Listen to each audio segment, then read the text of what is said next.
പെരിയ ഗാന്ധി സ്മാരക വായനശാലയ്ക്ക് ഉദുമ എംഎൽഎയുടെ ആസ്തി വികസന ഫണ്ടിൽ നിന്നും അനുവദിച്ച മിനി മാസ് ലൈറ്റിന്റെ ഉദ്ഘാടനം നടന്നു. CH കുഞ്ഞമ്പു എംഎൽഎ ഉദ്ഘാടനം നിർവഹിച്ചു. CH കുഞ്ഞമ്പു എംഎൽഎയുടെ ആസ്തി വികസന ഫണ്ടിൽ നിന്നാണ് പെരിയ ഗാന്ധി സ്മാരക വായനശാലയ്ക്ക് മിനി മാസ് ലൈറ്റ് അനുവദിച്ചത്. CH കുഞ്ഞമ്പു എംഎൽഎ ഉദ്ഘാടനം ചെയ്തു. 3 കോടി രൂപയുടെ പാലം LBS അതിൻ്റെ SPB അവർ കുറച്ച് സമയം അതിനുവേണ്ടി DPR തയ്യാറാക്കാൻ എടുക്കേണ്ടി വന്നു. പക്ഷെ ഇപ്പോൾ ടെൻഡറായി ഇവിടെ തന്നെ കരാറുകാരനാണ് എടുത്തിരിക്കുന്നത് നമ്മളെ ശ്രീധരൻ.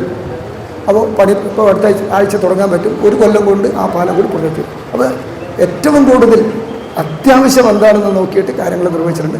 നേരത്തെയാണ് കായംകട പാലം കുഞ്ഞിനാവട്ട കാലത്ത് തന്നെ പൂർത്തിയായി. പുല്ലൂർ പെരിയ ഗ്രാമപഞ്ചായത്ത് പ്രസിഡന്റ് CK അരവിന്ദൻ അധ്യക്ഷനായി. മുൻ MLA K കുഞ്ഞിരാമൻ, മുൻ panchayat president Sarada S Nair, C Rajan Periya, PK Kumaran master, C Balakrishnan, P Krishnan എന്നിവർ സംസാരിച്ചു. പ്രമോദ് പെരിയ ആമുഖ ഭാഷണം നടത്തി.